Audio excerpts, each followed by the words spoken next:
오늘 우리에게 주신 말씀은 마태복음 24장 15절에서 31절 말씀입니다. 마태복음 24장 15절에서 31절 말씀입니다.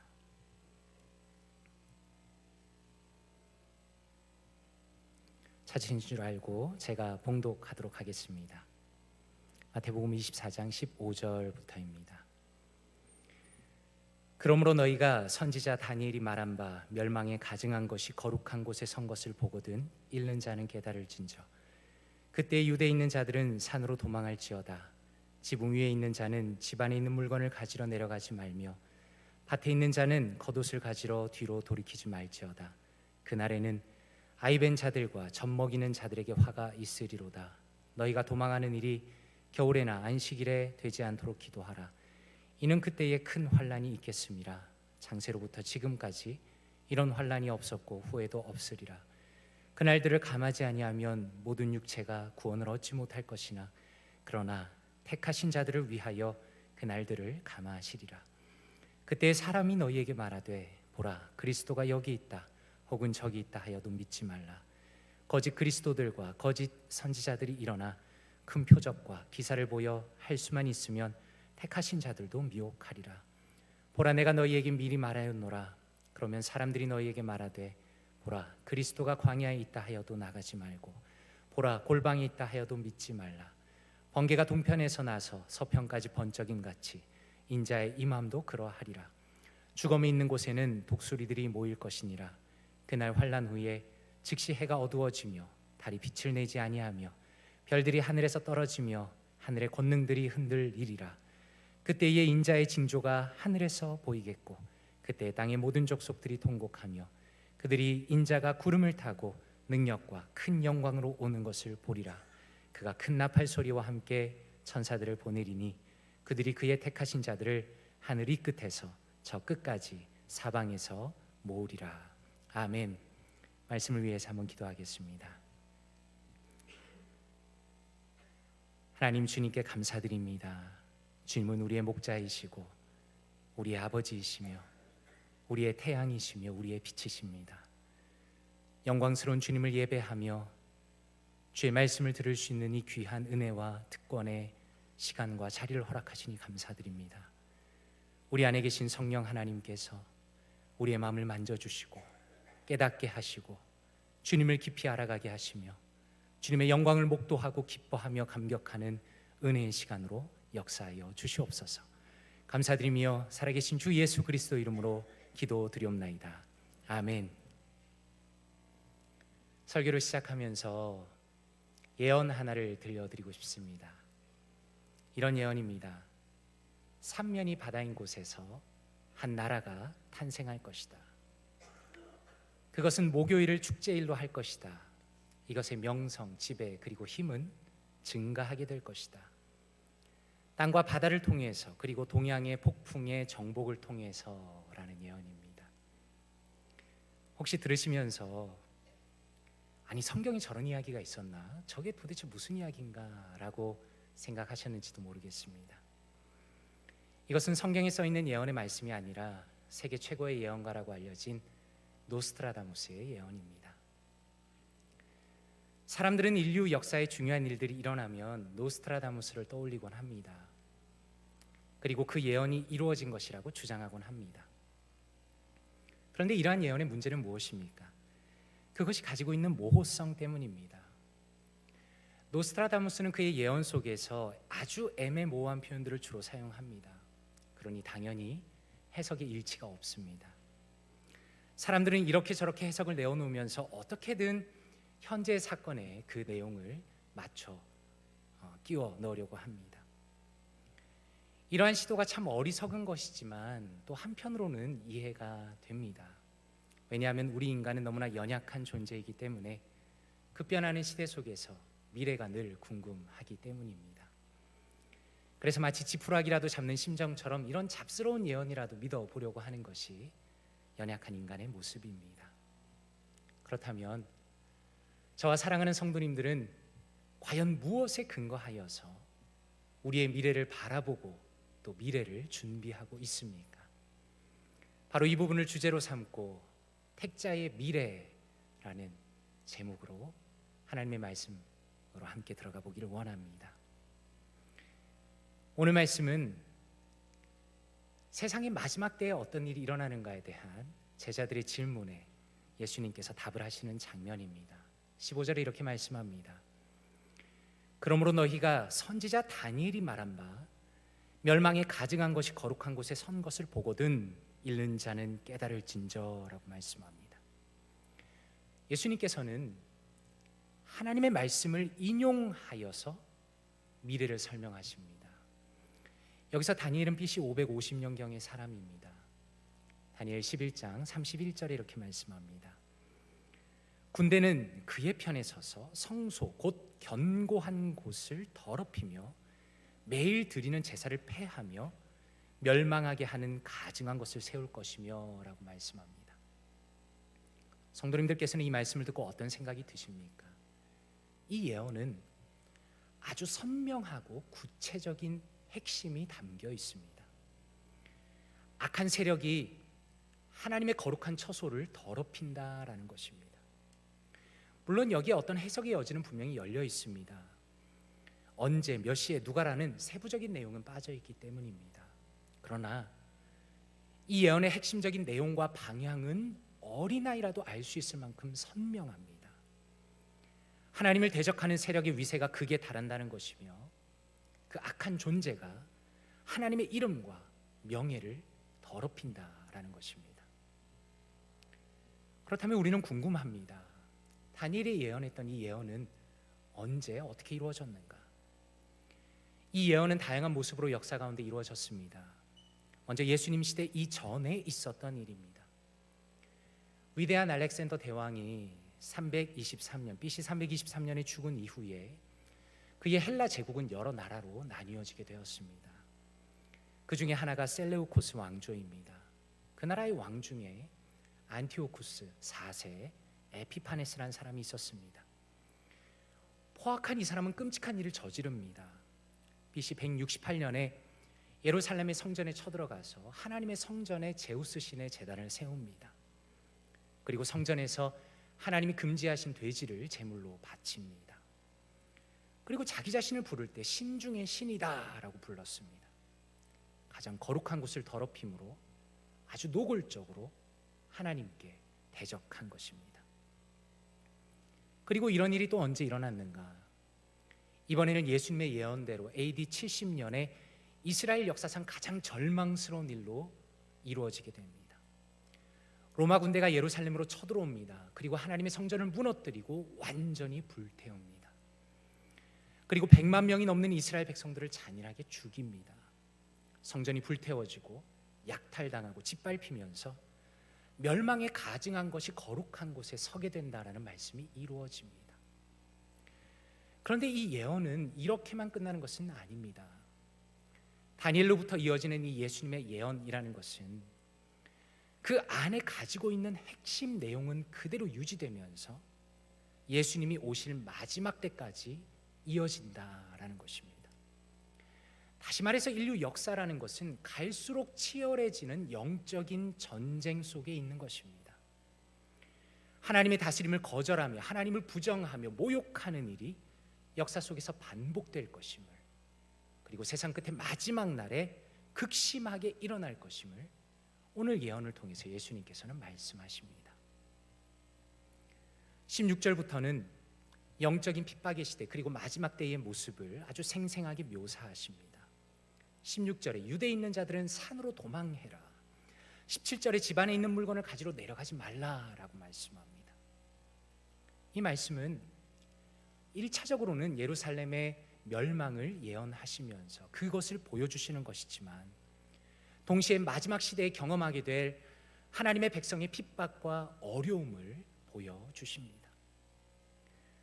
그리고 오늘 말씀해 보니 그렇게 어둡고 힘든 시기를 지날 때에 오히려 사람들은 영적인 혼란에 빠질 것을 보여주십니다. 23절에 이렇게 말씀합니다.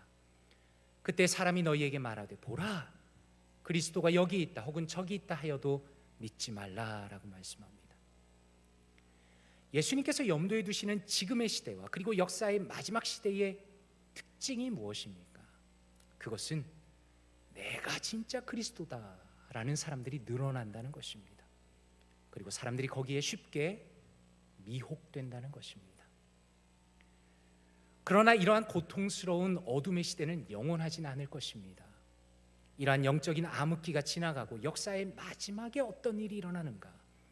예수님께서는 반드시 자신이 오신다라고 말씀합니다. 31절에 이렇게 말씀합니다. 그가 큰 나팔 소리와 함께 천사들을 보내리니 그들이 그의 택하신 자들을 하늘 이 끝에서 저 끝까지 사방에서 모으리라 라고 말씀합니다. 결론적으로 오늘의 말씀은 아주 선명하게 우리의 미래를 보여주십니다. 이미 과거로부터 존재하고 있던 영적인 원리들을 보여주십니다.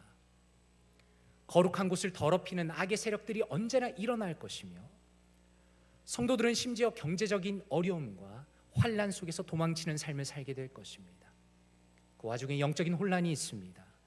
가짜 그리스도와 선지자가 판을 치게 될 것입니다.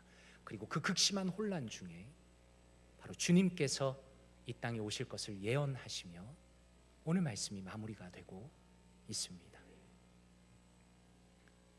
오늘 말씀을 묵상하면서 첫 번째 적용은 고난 중에도 오직 말씀을 붙들라입니다. 혹시 성도님들께서 누군가가 당신에게 가장 소중한 것이 무엇입니까? 라고 물어본다면 어떻게 대답하시겠습니까?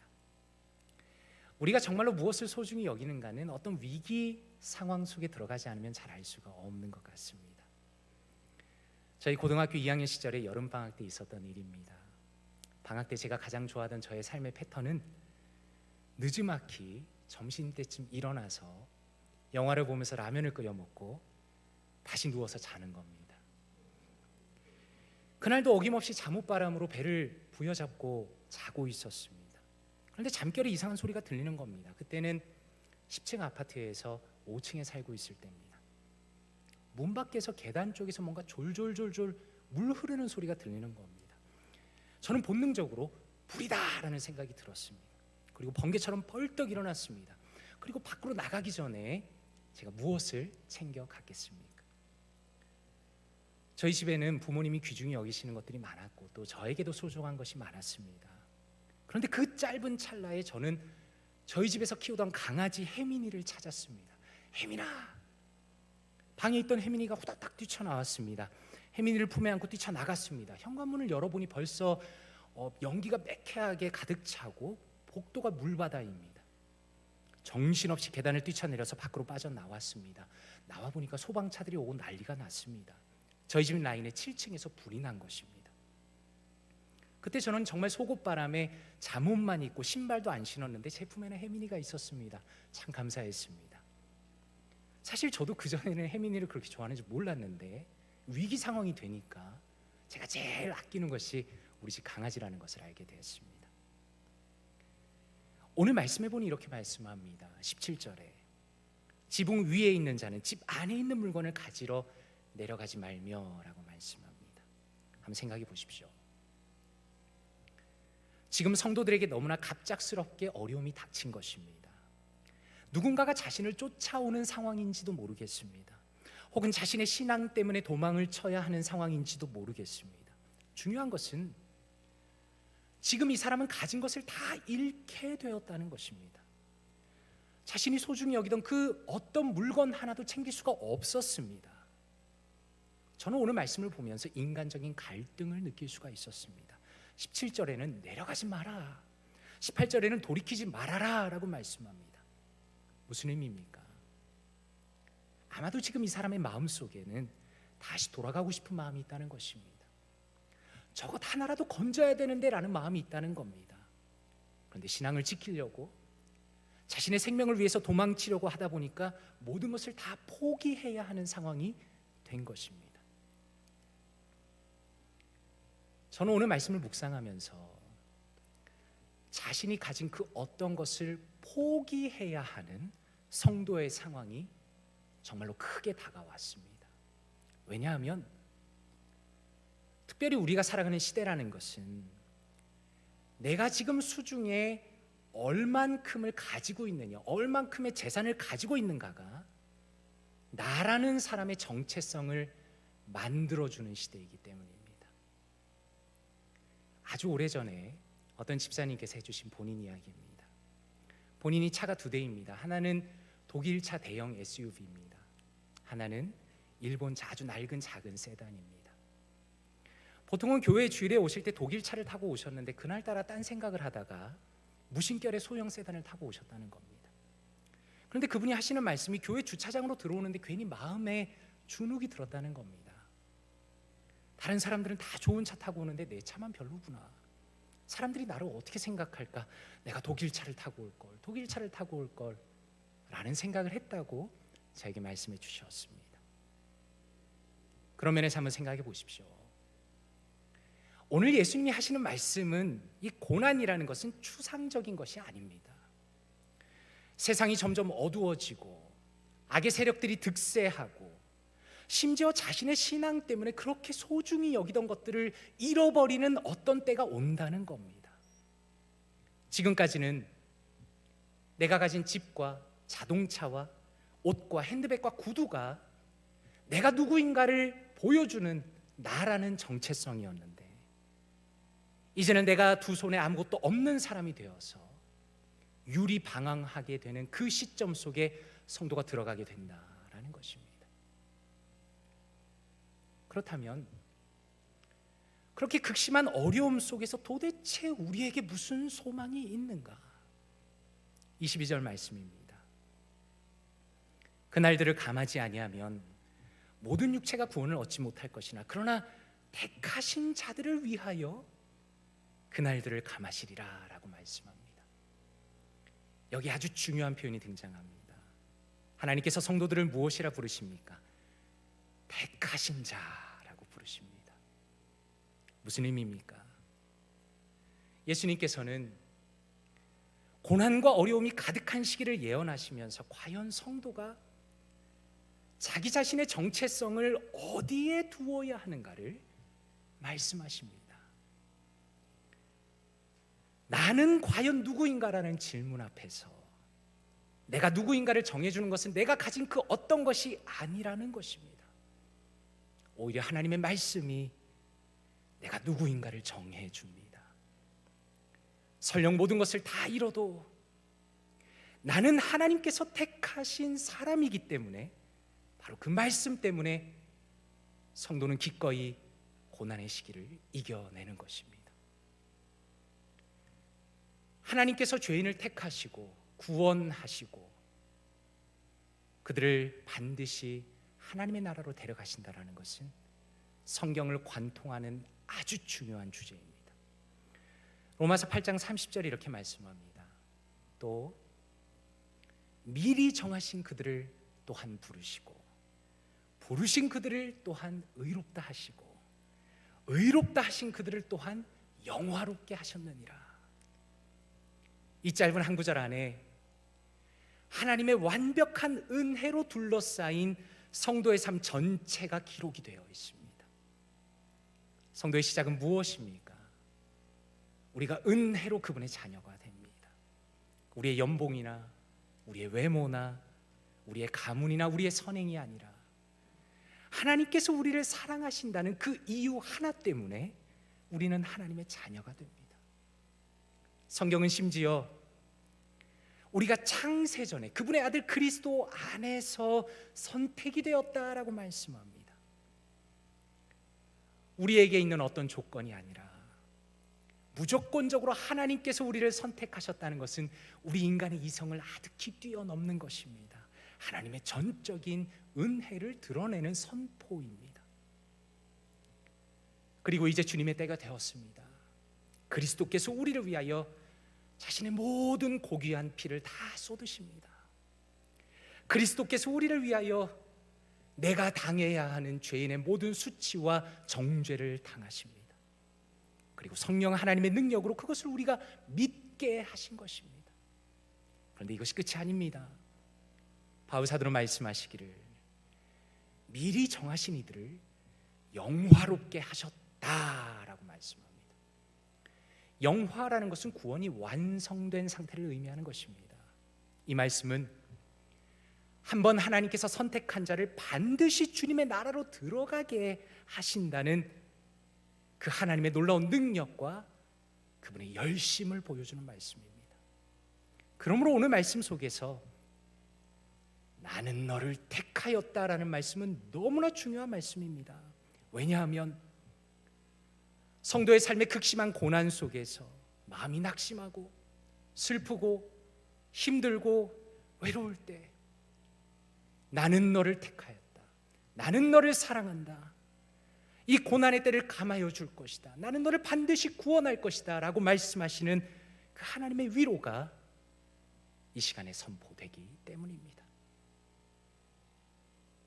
그런 맥락에서 오늘 말씀에서는 아주 중요한 대조가 나타납니다. 23절에 이렇게 말씀합니다. 그때 사람이 너희에게 말하되 그리스도가 여기 있다. 26절에 이렇게 말씀합니다. 그러면 사람들이 너희에게 말하되 보라 그리스도가 광야에 있다 하여도 라고 말씀합니다. 자, 무엇이 대조되고 있습니까? 하나님의 말씀과 사람의 말이 대조되는 것입니다. 고난의 시대 그리고 마지막 시대의 특징은 사람의 음성이 세상을 휩쓴다는 것입니다. 24절에는 이렇게 말씀합니다. 거짓 그리스도들과 거짓 선지자들이 일어나 큰 표적과 기사를 보여 할 수만 있으면 택하신 자들도 미혹하리라. 오늘 말씀의 이 맥락에서 미혹이라는 것이 무엇입니까? 하나님의 말씀에 내 마음이 향하는 것이 아니라 사람들의 말에 진리가 아닌 것에 마음을 빼앗기는 것이 미혹입니다. 나를 위해 십자가에 죽으시고 부활하신 예수 그리스도가 아니라 거짓 그리스도를 찾아가고 거짓 선지자와 무당을 찾아다니고 바로 그런 것들이 미혹입니다. 세상이 사는 방식대로 거짓과 탐욕에 빠져서 살아가는 것이 미혹입니다. 그러므로 중요한 것은 이것입니다. 우리가 왜 마음이 흔들립니까? 사람의 소리를 듣기 때문입니다. 우리가 왜 마음이 흔들립니까? 사람의 소리를 듣기 때문입니다. 우리가 하나님의 택자인데도 불구하고 고난과 어려움 속에서 하나님의 말씀에 집중하지 않으면 사람의 목소리가 우리의 귀에 더 크게 들립니다. 성경도 아닌 노스트라다무스의 예언이 진짜처럼 들리고 내가 예수라는 인간의 거짓 소리가 진짜처럼 들리는 비참한 일이 일어나는 것입니다. 그러므로 하나님의 진정한 택자는 고난 중에 오직 하나님의 말씀을 붙드는 사람입니다.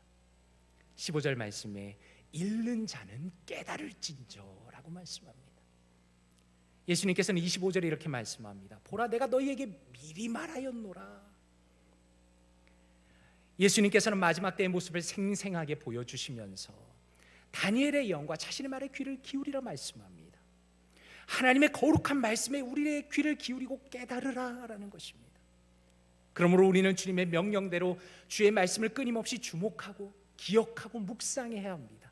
왜 그렇습니까? 오직 하나님의 말씀만이 진리이며 변하지 않고 완전하시기 때문입니다. 극심한 외로움과 고난과 거짓의 유혹 속에서 오직 주의 진리의 말씀만이 택자의 삶을 안전하게 인도하시기 때문입니다. 시편 119편 105절에 이렇게 말씀합니다.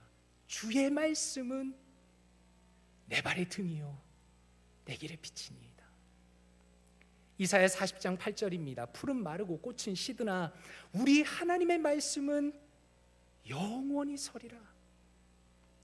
시편 119편 97절입니다. 내가 주의 법을 어찌 그리 사랑하는지요. 내가 그것을 종일 작은 소리로 읊조리나이다.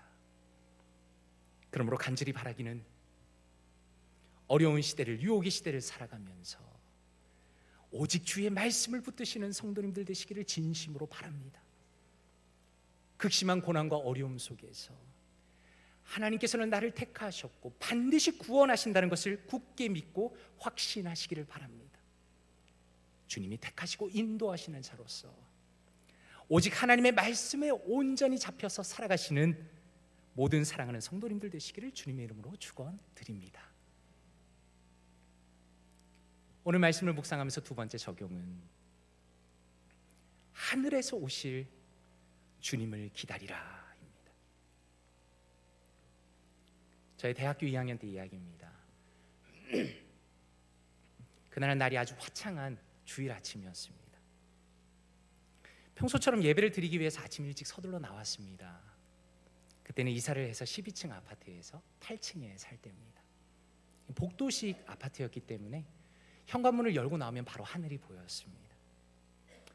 그런데 문을 열고 무심결에 하늘을 보는 순간 정말 숨이 멈추는 것 같았습니다. 가슴이 심하게 두근거리는 것을 느꼈습니다. 왜냐하면 하늘의 구름의 모양이 범상치 않았기 때문입니다. 언뜻 세어봐도 수백 개가 되는 작은 구름들이 마치 누군가의 명령이라도 받은 것처럼 줄을 서 있는 걸 보았습니다. 그리고 너무 신기했던 것은 그 구름의 방향이 어떤 한 곳을 집중해서 가리키는 것 같았습니다. 저는 저도 모르게 속으로 생각했습니다. 오늘 주님 오시는구나. 사실 그때 기분이 너무 좋았습니다. 왜냐하면 주일에 교회 갈 때 주님 오시면 얼마나 좋습니까? 한 5분을 혼자 서서 그렇게 기다렸습니다. 어떻게 되었을까요? 아무 일도 일어나지 않았습니다. 그때 주님 오셨으면 이미 저희는 여기 없겠죠. 한번 생각해 보십시오. 도대체 왜 제가 하늘의 구름을 보고 그렇게 가슴이 떨렸던 것일까요? 오늘 말씀 30절에 이렇게 말씀합니다. 그때의 인자의 징조가 하늘에서 보이겠고 그때 땅의 모든 족속들이 통곡하며 그들이 인자가 구름을 타고 능력과 큰 영광으로 오는 것을 보리라. 바로 이 말씀 때문입니다. 저는 이 말씀을 평소에 알고 믿고 그대로 소망했기 때문입니다. 그래서 특별한 구름을 보았을 때 주님 오실 것으로 기대하면서 제 마음이 그렇게도 행복했던 것입니다. 그런 맥락에서 오늘 말씀은 하나님의 택자인 우리의 마음을 고동치게 하는 말씀입니다. 29절에 이렇게 말씀합니다. 그날 환난 후에 즉시 해가 어두워지며 달이 빛을 내지 아니하며 별들이 하늘에서 떨어지며 하늘의 권능들이 흔들리리라. 예수님이 오시는 바로 그때가 되면 어떤 일이 일어납니까? 우주적인 대격변이 일어납니다. 항상 경고하고 변치 않으리라 생각했던 해와 달과 별들이 달라집니다. 우리가 지금까지 한 번도 경험해 보지 못한 우주적인 변화가 일어납니다. 그런 면에서 한번 생각해 보십시오. 지금 이 말씀에 비추어 본다면 이 앞에 등장하는 거짓 그리스도들과 거짓 선지자들이 얼마나 초라합니까? 물론 그들이 뭔가 기적을 일으킬 수도 있을 것입니다. 마귀의 능력을 빌려서 사람들의 눈을 사로잡는 어떤 영적인 힘과 카리스마를 보일 수도 있을 것입니다. 그러나 그들은 감히 재림하시는 예수 그리스도와는 비교할 수조차 없는 것입니다. 제가 가장 화가 나고 안타까운 것은 소위 말해서 거짓 메시아라 하는 이들의 실체를 볼 때입니다. 그리고 거기에 속아서 인생을 망치는 분들을 볼 때입니다. 예전에 어떤 이단 교주가 흰 말을 타고 사진을 찍은 걸 보았습니다. 얼마나 유치한지 혀를 내두를 정도입니다. 한번 생각해 보십시오. 우리가 성경을 진짜 하나님의 말씀으로 믿는다면 그런 사람을 메시아라 할 수 있겠습니까? 예수님이 이 땅에 다시 오심은 그렇게 초라한 모습으로 오시는 게 아닙니다. 그분이 오실 때는 세상이 격동할 겁니다. 천지가 움직일 겁니다. 눈앞에 번개가 치는 것처럼 모든 사람이 확고하게 알 수 있도록 예수 그리스도께서 오시는 것입니다. 30절에 이렇게 말씀합니다. 그때 인자의 징조가 하늘에서 보이겠고 그때 땅의 모든 족속들이 통곡하며 그들이 인자가 구름을 타고 능력과 큰 영광으로 오는 것을 보리라. 하늘과 땅이 대조가 됩니다. 저는 이 부분이 너무 좋습니다. 온갖 잡스러운 이단들과 거짓들이 횡행하는 이 땅을 향해서 하늘이 열리고 드디어 우리 주님이 오십니다. 세상의 모든 신화와 상상 속에 그려지던 바로 그 일이 인간의 눈앞에 실제로 펼쳐질 것입니다. 가장 영광스러운 모습으로 절대자가 신이 등장합니다. 역사를 결정짓는 그분이 하늘로부터 이 땅에 오십니다. 천지를 울리는 큰 나팔 소리와 함께 천군과 천사들을 거느리고 오실 것입니다. 그런데 바로 여기에서 우리가 주목해야 하는 부분이 있습니다. 30절 중간에 보면 그때의 땅의 모든 족속들이 통곡하며 라고 말씀합니다. 너무 이상하죠? 아니, 왜 이 사람들이 그냥 우는 것도 아니고 통곡을 하게 되는 것일까? 요한계시록 1장 7절에 이렇게 말씀합니다. 볼지어다 그가 구름을 타고 오시리라. 각 사람이 눈이 그를 보겠고 그를 찌른 자도 볼 것이요 그를 찌른 자들도 볼 것이요 땅에 있는 모든 족속이 그로 말미암아 애곡하리니 그러하리라. 아멘. 한번 진지하게 생각해 보십시오. 성경이 왜 하나님의 말씀입니까? 진리입니까?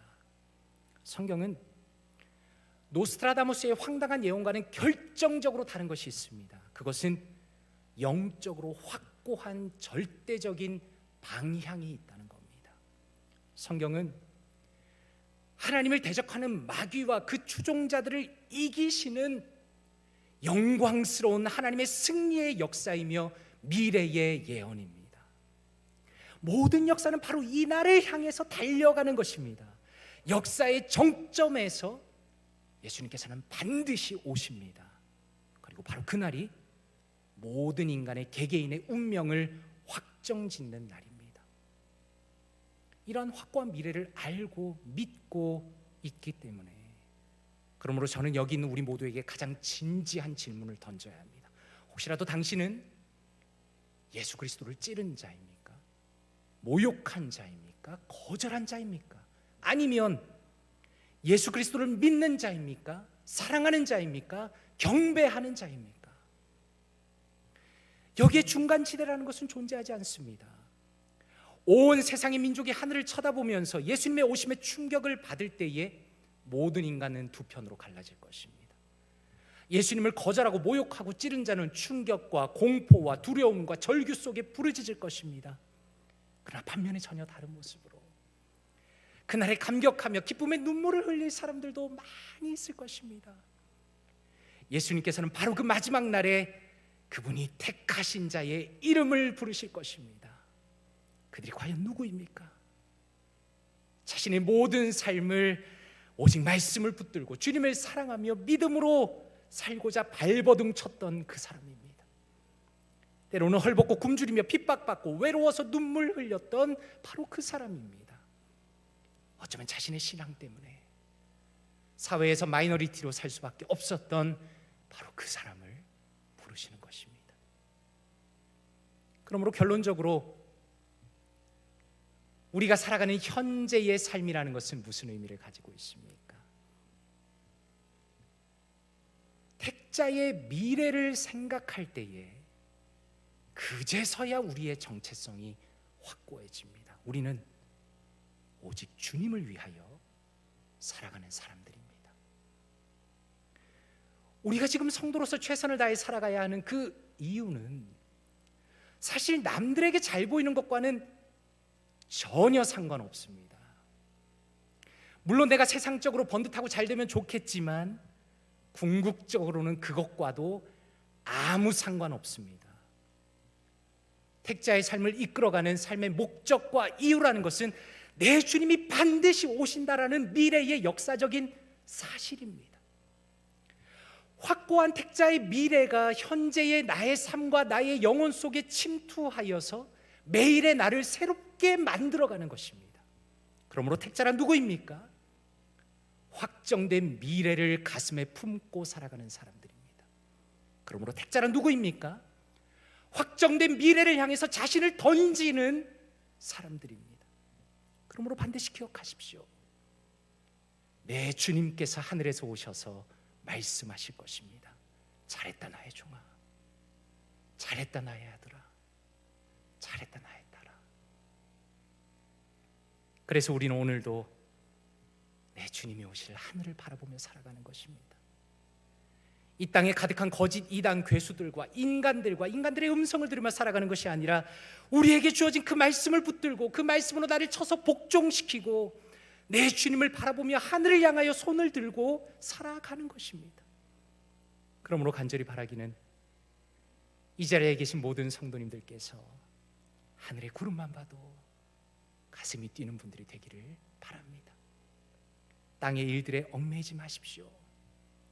오직 하늘에서 오실 나의 주님, 나의 연인, 나의 소망, 그분을 바라보며 살아가시는 사랑하는 모든 성도님들 되시기를 주님의 이름으로 축원드립니다. 이 시간에 말씀 묵상하면서 함께 기도하기 원합니다. 아버지 하나님, 주님의 은혜에 감사드립니다. 그리스도 안에서 저를 택하여 주시고 하나님의 자녀 삼아 주시니 감사드립니다. 어두운 시대, 고난 중에도 사람의 말이 아닌 오직 하나님의 말씀 붙들고 그 말씀에 의지하여 살아가도록 인도하여 주시옵소서. 둘째로 기도하실 때 아버지 감사합니다. 예수 그리스도의 재림을 믿고 확신하게 하시니 감사드립니다. 주님이 택하여 인도하시는 믿음의 사람으로 주님을 기쁘시게 하며 오직 주님을 위하여 살아가는 복된 성도 되게 하여 주시옵소서. 헤브론 교회 되게 하여 주시옵소서. 이 시간에 말씀을 묵상하시면서 함께 기도합니다. 기도하겠습니다. 주님 감사합니다. 하나님의 놀라운 은혜에 감사드립니다. 하나님, 우리가 주의 말씀을 묵상하며 주의 말씀을 들으며 주의 말씀의 선포를 들을 수 있도록 하시니 감사합니다. 하나님, 주님께서 우리를 택하시며 주님의 택자로 이 자리까지 살아오게 하시니 감사합니다. 우리가 이 자리에서 예배하며 주님을 높이며 주님을 찬양할 수 있는 것은 전적인 하나님의 은혜임을 고백합니다. 하나님께서 우리에게 말씀하실 때 주의 말씀이 우리 손에 있기 원합니다. 주의 말씀이 우리의 마음에 있기 원합니다. 주의 말씀이 우리의 머리에 있기 원합니다. 아버지여, 밤낮 주의 말씀을 낮게 읊조리는 자들 되게 하여 주시옵소서. 주의 말씀이 내 발의 등이 되고 내 길에 빛이 되어서 주의 말씀을 의지하여 따라가는 우리가 될 수 있도록 도와주시옵소서. 주님께서 이 땅에 오실 날을 기대하며 소망합니다. 하늘만 봐도 가슴이 뛰기를 원합니다. 하나님, 주님께서 이 땅에 오셔서 잘하였다 내 아들아, 잘하였다 내 딸아, 잘하였다 내 종아라고 칭찬하실 그날을 기대하며 살아가는 우리 모두가 되게 하여 주시옵소서. 재림하실 예수 그리스도를 바라보며 오직 주님을 위하여 살아가는 우리 성도님들과 저의 인생과 우리 헤브론 교회 성도님들 다 될 수 있도록 은혜를 더하여 주시옵소서. 역사하여 주시옵소서. 주님 감사드립니다. 주의 말씀을 듣게 하시며 다시 오실 주님을 기대하게 하시며 마음에 결단하게 하시니 감사합니다. 하나님, 확정된 미래를 바라보며 우리의 삶을 주님 앞에 결단하며 오직 주를 위하여 살아가는 우리 사랑하는 모든 성도님들 다 되실 수 있도록 은혜를 더하여 주시옵소서. 감사드리며 살아계신 주 예수 그리스도 이름으로 기도드리옵나이다. 아멘. 이 시간에 다 함께 일어나셔서 찬송가